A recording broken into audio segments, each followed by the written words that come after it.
Welcome to సాక్ష్యం TV. ముందుగా headlines చూద్దాం. మార్కాపురంలో చంద్రబాబు పర్యటన, మహిళా దినోత్సవ కార్యక్రమాలకు హాజరు. అనంతరం స్థానిక టీడీపీ నేతలు కార్యకర్తలతో సమావేశం.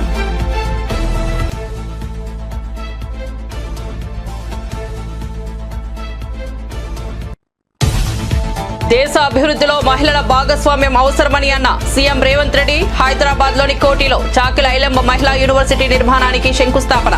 అంతర్జాతీయ స్థాయి యూనివర్సిటీలతో పోటీ పడాలని విద్యార్థులు, ప్రొఫెసర్లకు పిలుపు. నియోజకవర్గాల పునర్వ్యవస్థీకరణపై స్టాలిన్, రేవంత్ వ్యాఖ్యలను ఖండించిన కిషన్ రెడ్డి. హిందీ భాషను ఎవరిపైనా బలవంతంగా రుద్దడం లేదని వెల్లడి. కేంద్ర ప్రభుత్వం ఆధ్వర్యంలో 10 జాతీయ రహదారులను పూర్తి చేశామని వ్యాఖ్య. వైఎస్ఆర్ కాంగ్రెస్ పార్టీ అధికార ప్రతినిధి ఆర్కే రోజా టీడీపీ ప్రభుత్వంపై తీవ్ర విమర్శలు. కూటమి నేతలు మహిళలను వేధిస్తుంటే పవన్ కళ్యాణ్ ఎందుకు స్పందించడం లేదని ప్రశ్న. చంద్రబాబును మహిళల పట్ల గౌరవం లేదని, ఆడవాళ్లకు ఇచ్చిన హామీలు నెరవేర్చే చిత్తశుద్ధి లేదని ఆరోపణ. 10 ఏళ్లలో మహిళల భద్రతకు ప్రాధాన్యతనిచ్చామన్న నరేంద్ర మోదీ. క్రూరమైన నేరాల్లో మరణ శిక్షణ విధించేలా చట్టాలను సవరించామన్న మోదీ. మహిళల నేతృత్వంలో దేశం అభివృద్ధి పథంలో పయనిస్తోందన్న ప్రధానమంత్రి.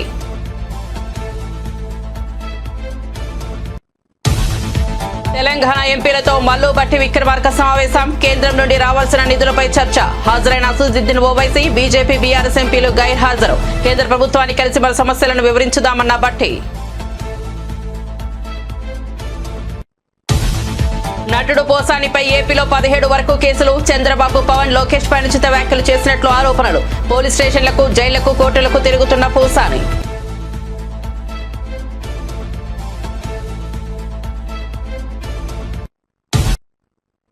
ఇక వార్త వివరాల్లోకి వెళ్తే, దేశ అభివృద్ధిలో మహిళల భాగస్వామ్యం అవసరమని సీఎం రేవంత్ రెడ్డి అన్నారు. హైదరాబాద్ లోని కోటిలో చాకిల్ ఐలమ్మ మహిళా యూనివర్సిటీ నిర్మాణానికి ఆయన శంకుస్థాపన చేశారు. అనంతరం నిర్వహించిన సభలో ఆయన మాట్లాడుతూ, మహిళా విశ్వవిద్యాలయానికి వీరనారి చాకిలి ఐలమ్మ పేరు పెట్టుకోవడం వల్ల తెలంగాణ రాష్ట్రానికి గొప్ప కీర్తి లభిస్తోందని ఆకాంక్షించారు. అంతర్జాతీయ స్థాయి యూనివర్సిటీలతో చాకిలి ఐలమ్మ యూనివర్సిటీ పోటీ పడాలని విద్యార్థులు, ప్రొఫెసర్లకు ఆయన పిలుపునిచ్చారు. అన్ని రంగాల్లో మహిళా యూనివర్సిటీ విద్యార్థులు రాణించి దేశ మాజీ ప్రధాని రాజీవ్ గాంధీ కన్న కలలను నిజం చేయాలని అన్నారు.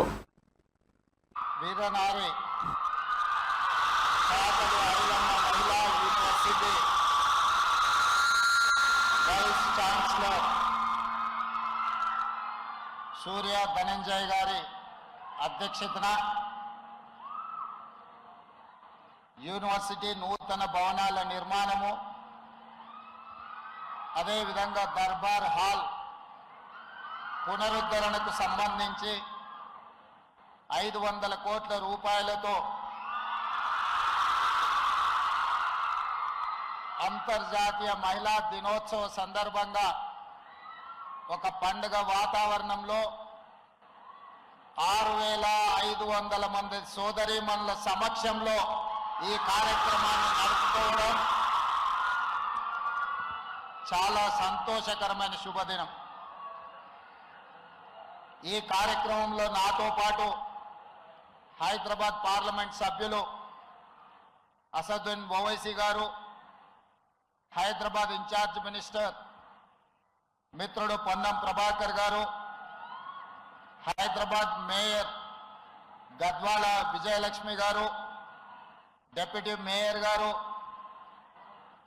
రాజ్యసభ సభ్యులు, శాసన మండలి సభ్యులు, శాసన సభ్యులు, ప్రభుత్వ ఉన్నత, అలాంటి 100 సంవత్సరాల చరిత్ర కలిగిన ఈ కోటి ఉమెన్స్ కాలేజీని యూనివర్సిటీగా ప్రకటించడమే కాదు, పోరాటానికి, పౌరుషానికి, గడీలకు వ్యతిరేకంగా పెత్తందారి పోకడల మీద వీరోచితంగా పోరాడిన తెలంగాణ పౌరుషాన్ని ప్రదర్శించిన వీరనారి చాకలి ఐలమ్మ పేరు పెట్టుకోవడం ఇది తెలంగాణ ప్రతిష్టకే ఒక గొప్ప కీర్తి. ఆనాడు ఘడీలకు, దొరలకు, నిజాంలకు వ్యతిరేకంగా పోరాట స్ఫూర్తిని ప్రదర్శించిన ఒక వీర మహిళ పేరు మీద ఈరోజు యూనివర్సిటీని ప్రారంభించుకోవడం, ఆ యూనివర్సిటీకి చాకలి ఐలమ్మ గారి పేరు పెట్టడమే కాదు, ఈ 100 సంవత్సరాల చరిత్ర కలిగిన యూనివర్సిటీకి 500 కోట్ల రూపాయలు ఈరోజు అభివృద్ధి పనుల కోసం నిధులను మంజూరు చేయడం నాకు చాలా సంతోషాన్ని, చాలా ఆనందాన్ని ఇచ్చిన ఈరోజు మీ అందరికీ నాది ఒకటే విజ్ఞప్తి. అంతర్జాతీయ స్థాయి యూనివర్సిటీలతో మీరు పోటీ పడాలి. ఈరోజు ఆక్స్ఫర్డ్ కావచ్చు, స్టాన్ఫర్డ్ కావచ్చు, ఇట్లాంటి అంతర్జాతీయ యూనివర్సిటీలతోని మా వీరనారి చాకలి ఐలమ్మ విద్యార్థినులు పోటీ పడి డాక్టర్లుగా, లాయర్లుగా, ఇంజనీర్లుగా, ఐఏఎస్లుగా, ఐపీఎస్లుగా వివిధ హోదాలలో రాణించడమే కాదు, శ్రీ రాజీవ్ గాంధీ గారి కన్న కలలు మహిళలకు రాజకీయాలలో రిజర్వేషన్లు ఉండాలి అని మొట్టమొదట స్థానిక సంస్థలలో మహిళా రిజర్వేషన్లను నాడు తీసుకొచ్చిండు. ఆ మహిళా రిజర్వేషన్లలో భాగంగానే హైదరాబాద్ మేయర్గా గద్వాల విజయలక్ష్మి గారు ఈరోజు మీ ముందు ఉన్నారు. స్థానిక సంస్థల నుంచి చట్టసభలలో మహిళా రిజర్వేషన్లు తీసుకురావాలని రాజ్యసభలో ఆనాడు శ్రీమతి సోనియా గాంధీ గారి నేతృత్వంలో రిజర్వేషన్లను అమలు చేయాలి అని బిల్లు ఆమోదించి ఈ మధ్య కాలంలో లోక్సభలో కూడా మహిళా రిజర్వేషన్ ఆమోదం పొందింది. రాబోయే ఎన్నికల్లో అది శాసనసభ కావచ్చు, పార్లమెంట్ కావచ్చు, 33% మహిళలకు అసెంబ్లీలో, లోక్సభలో సీట్లు ఇచ్చే పరిస్థితి వస్తుంది. ఖచ్చితంగా 33%లో మీరు ఉండాలి. ఏపీ సీఎం చంద్రబాబు మార్కాపురంలో పర్యటించారు. మహిళా దినోత్సవ కార్యక్రమాల్లో పాల్గొన్న అనంతరం టీడీపీ నేతలు, కార్యకర్తలతో సమావేశమయ్యారు. ఈ సందర్భంగా చంద్రబాబు కీలక ప్రకటన చేశారు. మార్కాపురం జిల్లా చేస్తామని వెల్లడించారు. మార్కాపురంను జిల్లా చేయాలని ఎప్పటి నుంచో డిమాండ్లు ఉన్నాయి. గత ప్రభుత్వ హయాంలో నంద్యాలను జిల్లాగా చేసిన మార్కాపురంను ప్రకాశం జిల్లాలోనే ఉంచారు. ఇవాళ చంద్రబాబు కొత్త జిల్లాపై స్పష్టమైన హామీ ఇచ్చారు. ఇక పార్టీ కోసం కష్టపడిన కార్యకర్తలకు అండగా ఉంటామని తెలిపారు. త్వరలోనే పార్టీ పదవులు భర్తీ చేస్తామని, కష్టపడిన వారికే ప్రాధాన్యం ఉంటుందని స్పష్టం చేశారు. ఎప్పటికప్పుడు నాయకుల పనితీరుపై నివేదికలు తెప్పించుకుంటున్నారని చంద్రబాబు వెల్లడించారు. అన్ని ఎన్నికల్లో మనం గెలిస్తే కార్యకర్తలకు గౌరవం పెరుగుతుందని అన్నారు. ప్రతి ఎన్నికల్లోనూ గెలవడం ద్వారా రాష్ట్రంలో సుస్థిర పాలన వస్తుందని చెప్పారు. అధినేత పవన్ కళ్యాణ్ గారు వచ్చి పెంచగలిగాం. రాబోయే సంవత్సరం 15% అనుకుంటున్నాం. అంత గ్రో అయినా కూడా మనకు అప్పు రావడం కానీ ఎఫ్ఆర్బిఎం ఉంది, లేకపోతే మనం బారో చేయాలంటే కొన్ని హద్దులు ఉంటాయి. ఇవన్నీ అధిగమించి మళ్ళా మనం చెప్పిన హామీలను నిలబెట్టాలి, అభివృద్ధి చేయాలి, సంక్షేమం చేయాలి. ఇవన్నీ ఉన్నాయి. నేను ఇక్కడుండే మీ కార్యకర్తలందరికీ ఒకటే విజ్ఞప్తి చేస్తున్నా, ప్రభుత్వం చేసే కార్యక్రమాలన్నీ మీరు అవగాహన పెంచుకోవాలి. ఎన్నికలు అనేటివి వస్తానే ఉంటాయి. మొన్న ఎన్నికయింది, నిన్న 2 గ్రాడ్యుయేట్స్ ఎన్నికలు వచ్చాయి. అంత మునుపు మళ్ళీ మొన్నే టీచర్స్ ఎన్నిక కాన్స్టిట్యున్సీ వచ్చింది. ఏ ఒక్క ఎన్నిక గెలవకపోయినా మన పరపతి తగ్గిపోయిందని అవతల వాళ్ళు ప్రచారం చేసుకునే పరిస్థితికి వస్తుంది. అందుకనే మీరు ఒక్కసారి చూసినప్పుడు మొట్టమొదటిసారిగా చరిత్రలో మీరందరూ కార్యకర్తలు ఫస్ట్ నుంచి ఉన్నారు. 40 ఏళ్లుగా జెండా మోసిన, 43 ఏళ్లు పార్టీ పెట్టినప్పటి నుంచి వచ్చిన వాళ్ళు చాలామంది ఉన్నారు. మీ అందరూ కూడా పార్టీకి అప్పటి నుంచి పనిచేస్తూ వచ్చారు. ఎప్పుడు కూడా మనం గ్రాడ్యుయేట్స్ కాన్స్టిట్యున్సీలో మనం పోటీ చేయలేదు ఫస్ట్ నుంచి కూడా. మొన్న అపోజిషన్లో ఉన్నప్పుడు 3 ఎన్నికల్లో మనం పోటీ చేశాం. అది రాయలసీమ వెస్ట్, ఈస్ట్, ఉత్తరాంధ్ర 3 ఎన్నికల్లో మనం గెలిచాం. దాని ప్రభావం ఎన్నికల్లో 93% స్ట్రైక్ రేట్ వచ్చింది. That is an indication. నిన్న ఎన్నికలు వచ్చాయి. గోదావరి జిల్లాలో కృష్ణా, గుంటూరు వచ్చాయి. ఇవి చూస్తే అసెంబ్లీ ఎన్నికల కంటే ఎక్కువ ఓట్లు గ్రాడ్యుయేట్స్ కాన్స్టిట్యున్సీలో మనకు మెజార్టీలు పెరిగాయి. అంటే మన మీద ప్రజలకు నమ్మకం పెరిగింది, గ్రాడ్యుయేట్స్కి నమ్మకం పెరిగింది. ఈ నమ్మకాన్ని మనం కాపాడుకునే బాధ్యత మనందరిపైన ఉంది. నేను ఎన్నికల ముందు మీకు అందరికీ ఒక మాట చెప్పాను. నేను చెప్పింది ప్రజలకు ఆమోదయోగ్యమైన వ్యక్తులకే ఎమ్మెల్యే సీట్ ఇస్తాను. మీకు అందరికి గుర్తుంటుంది. నేను రెగ్యులర్గా సర్వేలు చేశాను, ఒకటి కాదు. అనేక రకమైన ఇప్పుడు మనందరూ మీరు నారాయణ రెడ్డి గారిపై నాకు అభిమానం, మీరందరూ నాకు తెలిసిన వాళ్ళే. కానీ నారాయణ రెడ్డి ప్రజల్లో లేకపోతే నేనేం చేయాలి? ప్రజలు ఆమోదించలేదనుకోండి, ప్రాబ్లమ్స్ వస్తాయా లేదా? ప్రజలు ఆమోదించలేని పరిస్థితికి వస్తే నియోజకవర్గాల పునర్వ్యవస్థీకరణపై కాంగ్రెస్ నాయకులు చేసిన వ్యాఖ్యలను కేంద్ర మంత్రి కిషన్ రెడ్డి ఖండించారు. తెలంగాణలో ఓట్లు జనాభా తగ్గినప్పటికీ ఒక్క పార్లమెంట్ స్థానం కూడా తగ్గదని స్పష్టం చేశారు. తెలంగాణ ముఖ్యమంత్రి రేవంత్ రెడ్డి, తమిళనాడు ముఖ్యమంత్రి స్టాలిన్ నియోజకవర్గాల పునర్విభజనపై అసంబద్ధంగా మాట్లాడుతున్నారని మండిపడ్డారు. హిందీ భాషను ఎవరిపైనా బలవంతంగా రుద్దడం లేదని స్పష్టం చేశారు. తప్పుడు ప్రచారం చేయవద్దని హితవు పలికారు. హైదరాబాద్ లోని బీజేపీ కార్యాలయంలో నిర్వహించిన మీడియా సమావేశంలో ఆయన మాట్లాడుతూ రీజనల్ రింగ్ రోడ్ల గురించి కేంద్ర మంత్రి నితిన్ గడ్కరీతో చర్చించినట్టు చెప్పారు. ఫైనాన్స్ కు సంబంధించిన ట్రైపార్టీ అగ్రిమెంట్ జరగాల్సి ఉందని ఆయన పేర్కొన్నారు. ప్రాజెక్టును త్వరగా పూర్తి చేయాలని గడ్కరీకి విజ్ఞప్తి చేసినట్లు చెప్పారు. కేంద్ర ప్రభుత్వం ఆధ్వర్యంలో రాష్ట్రంలో 10 జాతీయ రహదారులను పూర్తి చేస్తామని ఆయన తెలిపారు. వారు పార్లమెంట్ సమావేశాల తర్వాత ఈ యొక్క రహదారుల ప్రారంభోత్సవానికి వస్తానని అంగీకరించడం జరిగింది. ఈ యొక్క టోటల్ ఇంతకుముందు చెప్పినట్టు 10 national highways, total cost of 6,280 crores, 285 kilometres ఈ యొక్క నేషనల్ హైవేస్కి సంబంధించినటువంటి యాక్టివిటీ. ఇదే కాకుండా మరొక 961 కోట్ల రూపాయలతో దాదాపు 51 కిలోమీటర్ల మేర 2 జాతీయ రహదారుల నిర్మాణాన్ని కూడా త్వరలోనే ప్రారంభోత్సవం చేయనున్నాము.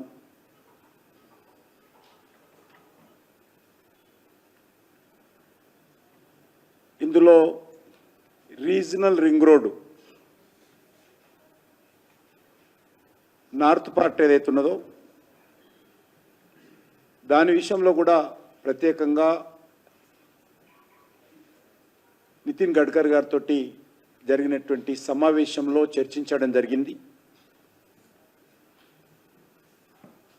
దీనికి సంబంధించి 3 అంశాలు ఇంకా ప్రాసెస్ పూర్తి కావాల్సి ఉంది. ఒకటి, public private partnership appraisal committee PPPAC ఇది తొందరగా ఏర్పాటు చేయాలని రిక్వెస్ట్ చేశాను. అదేవిధంగా ఈ ప్రాజెక్టు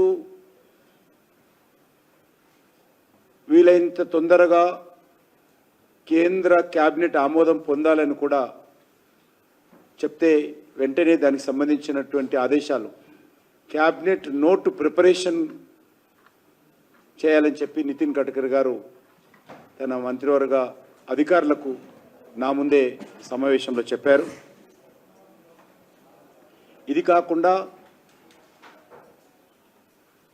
ఫైనాన్స్కి సంబంధించి ట్రైపార్టీ అగ్రిమెంట్ కూడా జరగాలని కూడా కోరాను. అది కూడా వారు అంగీకరించారు. ఈ రకంగా నార్త్ పార్ట్కి సంబంధించి కేంద్ర ప్రభుత్వము, రెండోది జనాభా తగ్గినా సీట్లు తగ్గవు కాబట్టి ఈ విషయం ప్రధానమంత్రి గారు లోక్సభలో స్పష్టంగా చెప్పారు. నెంబర్ 1.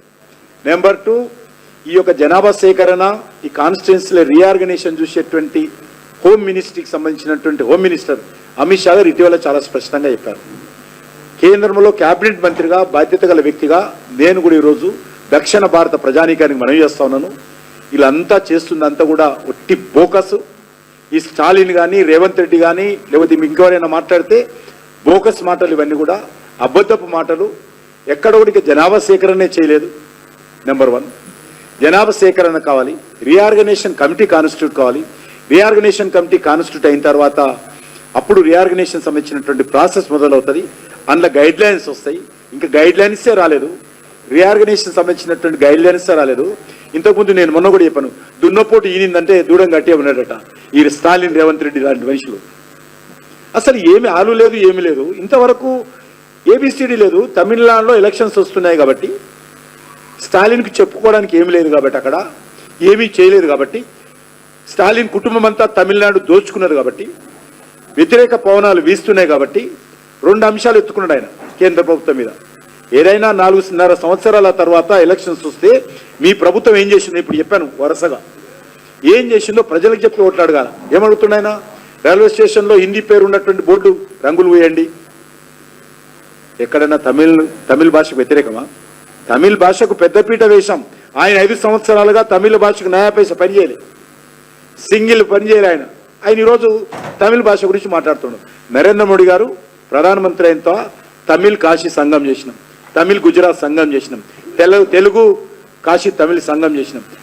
తమిళ భాష మీద అనేక రకాల తెలంగాణ రాష్ట్ర ప్రయోజనాల కోసం అందరూ ఏకం కావాలని తెలంగాణ ఉప ముఖ్యమంత్రి మల్లు భట్టి విక్రమార్క అన్నారు. కేంద్ర ప్రభుత్వాన్ని కలిసి మన సమస్యలను వివరించాలని ఆయన అన్నారు. ఉన్నత భావాలతో ఎంపీలతో సమావేశాన్ని ఏర్పాటు చేసినట్టు చెప్పారు. కేంద్రం నుండి రావాల్సిన నిధుల కోసం పోరాడాల్సింది ఉందని ఆయన అన్నారు.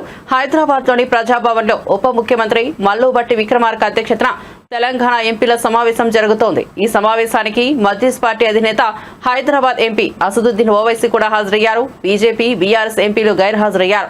కేంద్రం వద్ద పెండింగ్ లో ఉన్న బిల్లులపై ఈ సమావేశంలో చర్చించారు. రాజకీయాలు ఖచ్చితంగా ఈ రాష్ట్రంలో పార్లమెంట్ లో ప్రాతినిధ్యం వస్తున్న గౌరవ పార్లమెంట్ సభ్యులందరూ కూడా రాష్ట్ర ప్రయోజనాల దృష్ట్యా అందరూ ఏకం కావాల్సినటువంటి అవసరం ఉంది. ఈ రాష్ట్ర ప్రయోజనాల కోసం కేంద్ర ప్రభుత్వాన్ని కలవాల్సిన అవసరం ఉంది. పార్లమెంట్లో లేవనెత్తాల్సిన అంశం కూడా ఉంది. అందుకే ఈరోజు విశాలమైనటువంటి ఆలోచనతో, ఉన్నతమైనటువంటి భావాలతో ఇటువంటి సమావేశాన్ని ఏర్పాటు చేసి పార్లమెంట్ సభ్యులందరినీ పిలిచి వారికి కావాల్సిన సమాచారం అందించమని గౌరవ ముఖ్యమంత్రి గారు ఒక స్పష్టమైనటువంటి ఆలోచన చేసి సలహా చెప్తే ఈ సమావేశాన్ని ఏర్పాటు చేసి అధికారులందరినీ పిలిపించి పార్లమెంట్ సభ్యులందరికీ ఆహ్వానం పలికి ఈరోజు ఈ సమావేశం ఏర్పాటు చేశాం. సరే, వచ్చిన సభ్యులందరికీ కృతజ్ఞతలు తెలియజేస్తూ మేము సమాచారం ఇచ్చాం. రానటువంటి గౌరవ సభ్యులకు కూడా ఈ సమావేశం ద్వారా మీ ద్వారా నేను మరొకసారి విజ్ఞప్తి చేస్తూ ఉన్నాను. సరే, మీరు ఏ కారణాల చేత రాలేకపోయినా మరి కొంత సమయం కావాలనుకుంటే మళ్ళీ ప్రభుత్వం కూడా ఇంకొక సమావేశాన్ని ఏర్పాటు చేయడానికి కూడా సిద్ధంగా ఉంది. ఆ సమావేశం మీకు కొంత సమయం కావాలి, 1 వారం రోజులు ముందు చెప్పాలా నాకు అని అంటే కూడా దానికి కూడా మేము ఏర్పాటు చేయడానికి సిద్ధంగా ఉన్నాం. ఇంకో సమావేశాన్ని కూడా ఏర్పాటు చేస్తాం. ఆ సమావేశానికైనా తప్పనిసరిగా బీజేపీ పార్టీకి సంబంధించిన పార్లమెంట్ సభ్యులు, టీఆర్ఎస్ పార్టీకి సంబంధించిన పార్లమెంట్ సభ్యులు రాష్ట్ర ప్రయోజనాల కోసమైనా వస్తారు. వైఎస్ఆర్ కాంగ్రెస్ పార్టీ అధికార ప్రతినిధి ఆర్కే రోజా టీడీపీ ప్రభుత్వంపై తీవ్ర విమర్శలు చేశారు. కూటమి నేతలు మహిళలను వేధిస్తుంటే పవన్ కళ్యాణ్ ఎందుకు స్పందించడం లేదని ప్రశ్నించారు. చంద్రబాబుకు మహిళల పట్ల గౌరవం లేదని, ఆడవాళ్లకు ఇచ్చిన హామీలు నెరవేర్చే చిత్తశుద్ధి లేదని ఆరోపించారు. దిశ యాప్ పేరును మార్చి శక్తి యాప్గా తెస్తున్నా కనీస నిర్వహణ కూడా సక్రమంగా చేయాలని కోరారు. ఇప్పటి వరకు ఏ కేబినెట్ సమావేశంలోనూ చంద్రబాబు మహిళల అంశాలపై చర్చించలేదని విమర్శించారు. ప్రభుత్వం మద్యం, గంజాయి నియంత్రణపై కఠిన చర్యలు తీసుకోవాలని డిమాండ్ చేశారు. ఎదిగేదానికి అన్ని అవకాశాలని కల్పించడమే కాకుండా సామాజికంగా వాళ్ళు నిలదొక్కునే విధంగా మనసున్న నాయకులుగా ప్రతి మహిళ గుండెల్లో ఈరోజు ఒక అన్నగా ఒక 100% మన మహిళలు కూడా సద్వినియోగం చేసుకోవడం మనం కళ్ళారా చూసాం. అలాగే రాజకీయంగా చూస్తే 50% నామినేటెడ్ పోస్టులు మహిళలకు ఇవ్వటం జరిగింది. ఈరోజు ఎంతో మంది మహిళలు జడ్పీ చైర్మన్ల వ్యవస్థను ఉపయోగించుకొని మహిళల్ని జైల్లో పెట్టిస్తున్నారు, నాయకుల్ని జైల్లో పెట్టిస్తున్నారో మనం కళ్ళారా చూస్తున్నాం. అండ్ మహిళకి కావాల్సిన భద్రత కోసం జగన్మోహన్ రెడ్డి గారు ఎన్నో దిశ యాప్ కానీ, దిశ పోలీస్ స్టేషన్లు కానీ, మహిళా పోలీసుల్ని రిక్రూట్ చేయటం కానీ ఎంత పెద్ద మనసుతో చేసి ఆడవాళ్ళని కాపాడుకున్నారో మనం కళ్ళారా చూసాం. కానీ అదే కూటమి ప్రభుత్వం అధికారంలోకి వచ్చాక దిశ యాప్ని కానీ, దిశ పోలీస్ స్టేషన్లు కానీ, మహిళా భద్రతకు సంబంధించిన ప్రతి దాన్ని ఎలా నిర్వీర్యం చేశారో మనం కళ్ళారా చూసాం. అంటే మహిళ అంటే గౌరవం లేదు, మహిళ అంటే అభిమానం లేదు, మహిళకి చేయాలన్న చిత్తశుద్ధి ఈ కూటమి ప్రభుత్వంలో ఉన్న సీఎం చంద్రబాబు నాయుడుకి కానీ, డిప్యూటీ సీఎం పవన్ కళ్యాణ్కి కానీ, అలాగే హోంమంత్రి అనితకి లేకపోవడం చాలా బాధాకరమని కూడా ఈ సందర్భంగా తెలియజేసుకుంటున్నాను. జగనన్న ఉన్నప్పుడు మీరు చూస్తే చెప్పుకోవడానికి నవమాసాల్లో కాదు, మహిళల్ని ముంచే ప్రభుత్వాన్ని గంటాపదంగా చెప్తున్నారు. అలాంటి సమయంలో చంద్రబాబు నాయుడు గారు, ఆయన ప్రభుత్వం ఈరోజు మహిళా దినోత్సవాన్ని రాష్ట్ర వ్యాప్తంగా ఘనంగా చేయండి అని చెప్పడమే కాకుండా ఆయన పాల్గొంటున్నాడన్న విషయాన్ని కూడా ఇప్పుడే తెలిపారు. ఈరోజు ఆయన నేను సూటిగా అడుగుతున్నాను, మొన్న ఏదో మీటింగ్లో ఆయన చెప్పాడు, డైరెక్ట్గా కానీ ఇండైరెక్ట్గా కానీ వైఎస్ఆర్సీపీ వాళ్ళకి ఏ పని చేయొద్దని. అయ్యా చంద్రబాబు, మీరు వైఎస్ఆర్సీపీ వాళ్ళకే కాదయ్యా, టీడీపీ, జనసేన, బీజేపీ ఎవరైతే మీకు ఓట్లేశారో మీ కూటమి ప్రభుత్వం మహిళలకు కూడా మీరేం మంచి చేసింది లేదు, వాళ్ళని కూడా మీరు నట్టేట ముంచి మోసం చేశారు అన్న విషయాన్ని ఈరోజు వాళ్ళు గుసగుసలాడుకోవటం వినమని కూడా ఈ సందర్భంగా తెలియజేసుకుంటున్నాను. రాష్ట్రంలో ఫీజు రీయింబర్స్మెంట్ సకాలంలో ఇవ్వకపోవడంతో విద్యార్థులు తీవ్రంగా ఇబ్బంది పడుతున్నారని వైఎస్ఆర్ కాంగ్రెస్ పార్టీ రాజ్యసభ సభ్యుడు వైబీ సుబ్బారెడ్డి విమర్శించారు. నిరుద్యోగ వృత్తి పేరుతో లక్షలాది నిరుద్యోగులను మోసం చేశారని ఆరోపించారు. పూర్తయిన మెడికల్ కాలేజీలను ప్రైవేట్ పరం చేస్తూ పేదలకు వైద్య విద్యను దూరం చేస్తున్నారని మండిపడ్డారు. ఈ అంశాలపై నిరసనగా మార్చి 12న రాష్ట్ర వ్యాప్తంగా యువత పోరు పేరుతో భారీ స్థాయిలో ధర్నా నిర్వహిస్తున్నట్టు ప్రకటించారు. పార్టీ కార్యకర్తలంతా దీని విజయానికి కృషి చేయాలని పిలుపునిచ్చారు. చాలా ఇబ్బందులు ఎదుర్కొంటున్న విషయం రాష్ట్ర వ్యాప్తంగా కూడా మనం అందరం కూడా చూస్తున్నాం. 3 ప్రధాన అంశాల కూటమి ప్రభుత్వం అమలు చేయనందువల్ల ఈ పరిస్థితి ఈరోజు విద్యార్థులకి, యువకులకి మన రాష్ట్ర వ్యాప్తంగా వచ్చింది. ఒకటి చాలా ప్రధానమైన అంశం, ఫీజు రీయింబర్స్మెంట్ పథకం సకాలంలో విద్యార్థులకి ఫీజు రీయింబర్స్మెంట్ రిలీజ్ చేయడం వల్ల చాలా ఇబ్బందులకు ఎదుర్కొంటున్నారు. ఇంకో ప్రధాన అంశం, కూటమి ప్రభుత్వం ఎలక్షన్స్కు ముందు నిరుద్యోగ భృతి ఇస్తామని చెప్పి నిరుద్యోగ భృతి ఇవ్వకుండా లక్షలాది మంది నిరుద్యోగ యువకుల్ని మోసం చేసిన పరిస్థితి. మూడవ ప్రధాన అంశం, రాష్ట్ర వ్యాప్తంగా వైఎస్ఆర్ కాంగ్రెస్ పార్టీ అధికారంలో ఉన్నప్పుడు ఆ పార్టీ అధ్యక్షుడు జగన్మోహన్ రెడ్డి గారు ఎంతో ముందు చూపుతో రాష్ట్రంలో నాణ్యమైన వైద్యం పేదవాడికి అందుబాటులోకి తీసుకుపోవాలని చెప్పి 17 మెడికల్ కాలేజీలు స్టార్ట్ చేసి అందులో సుమారుగా 5 కాలేజీలు ప్రారంభోత్సవం కూడా చేసుకుని సీట్ అడ్మిషన్స్ కూడా స్టార్ట్ చేయడం జరిగింది. మిగతా 11 ఈ సంవత్సరం స్టార్ట్ చేయాల్సిన విధంగా పనులు కంప్లీట్ చేసినా కూడా వాటిని నిర్వీర్యం చేసి అవి కూడా పీపీపీ మోడ్లో ప్రైవేట్ వాళ్ళకి ఇచ్చి పేద విద్యార్థులకు అందుబాటులో లేకుండా చేసే ప్రక్రియ జరుగుతుంది. కాబట్టి ఈ 3 అంశాలపై రేపు మార్చి 12వ తారీఖున వైఎస్ఆర్ కాంగ్రెస్ పార్టీ ఆధ్వర్యంలో రాష్ట్ర వ్యాప్తంగా యువత పోరు పేరుతో పెద్ద ఎత్తున కార్యక్రమం చేపట్టడం జరిగింది. అన్ని జిల్లాల్లో జిల్లా కలెక్టరేట్ ఎదుట విద్యార్థులు, యువకులు అందరినీ సమీకరించుకొని మన పార్టీ నాయకులు, కార్యకర్తలు పెద్ద ఎత్తున ధర్నా కార్యక్రమం చేసి జిల్లా కలెక్టర్కి మహిళల రక్షణకు, అభివృద్ధికి ప్రతి ఒక్కరూ కృషి చేయాలని మంత్రి సీతక్క పిలుపునిచ్చారు. పురుషులు ప్రతి మహిళను తమ ఇంట్లోని ఆడబిడ్డలా చూస్తే మహిళలు క్షేమంగా ఇంటికి తిరిగి రాగలుగుతారని అభిప్రాయపడ్డారు.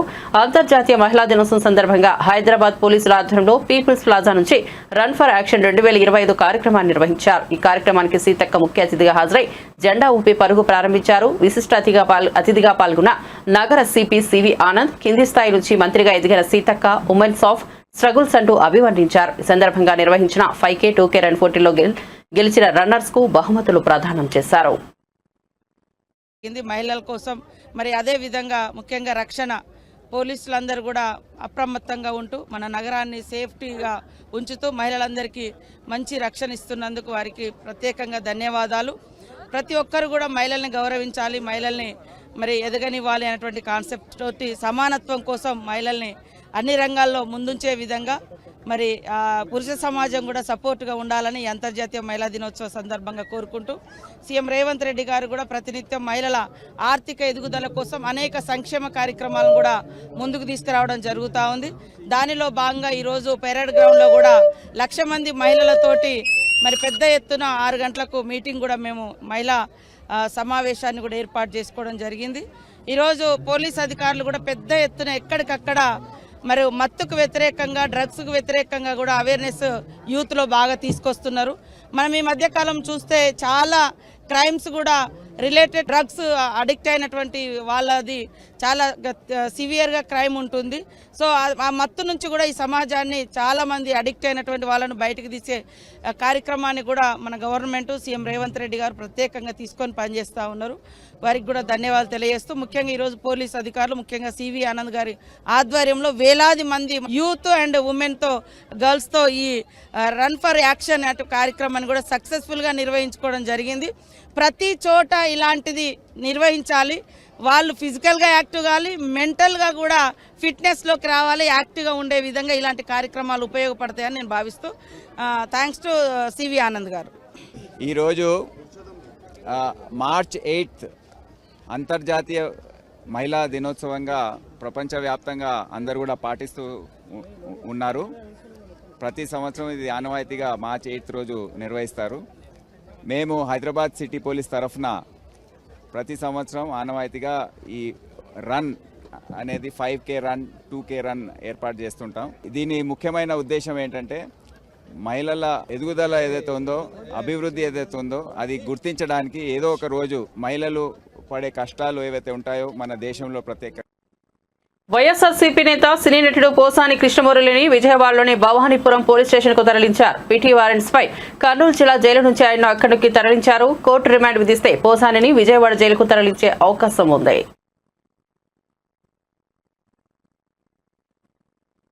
కేసీఆర్ అసెంబ్లీకి ఎప్పుడు వస్తారా అని తాము కూడా ఎదురు చూస్తున్నామని ఎంపీ చామల కిరణ్ కుమార్ రెడ్డి అన్నారు. మీరు అసెంబ్లీకి వచ్చి కూర్చుంటే అన్ని సమస్యలకు పరిష్కారం అవుతాయని స్పష్టం చేశారు. మీరు 7 లక్షల కోట్లు చేసింది మీరే కాబట్టి ఏం చేశారో చెప్పాలన్నారు.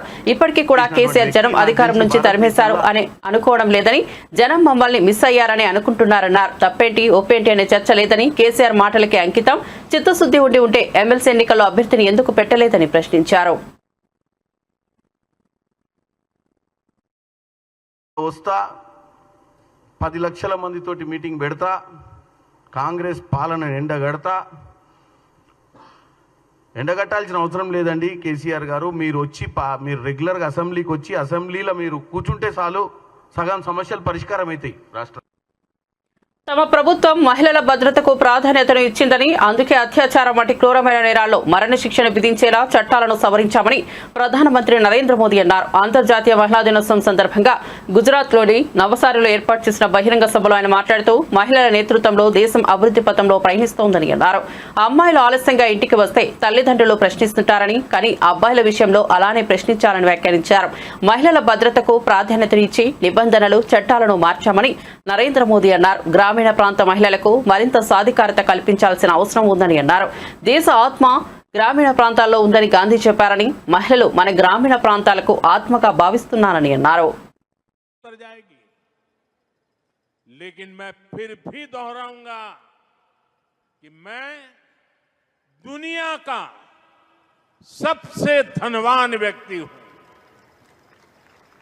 महिलाओं को वो सारे अधिकार मिले हैं जो भारत की बेटियों को, बहनों को मिलते हैं.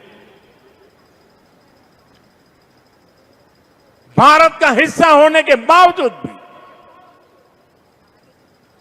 मेरी माताएं, बहनें, बेटियां कश्मीर में उससे वंचित थी. और संविधान का डोल पीटने वाले लोग आंखें बंद कर करके बैठे थे. महिलाओं का अन्याय उनके लिए चिंता का विषय नहीं था. संविधान का सम्मान कैसे होता है, ये मोदी ने धारा 370 हटा करके देश के चरणों में समर्पित कर दिया. साथियों, आज समाज के स्तर पर, सरकार के स्तर पर, बड़ी बड़ी संस्थाओं में महिलाओं के लिए ज्यादा से ज्यादा राजनीति का मैदान हो या खेल का मैदान। మరిన్ని అప్డేట్స్ కోసం చూస్తూనే ఉండండి సాక్ష్యం టీవీ।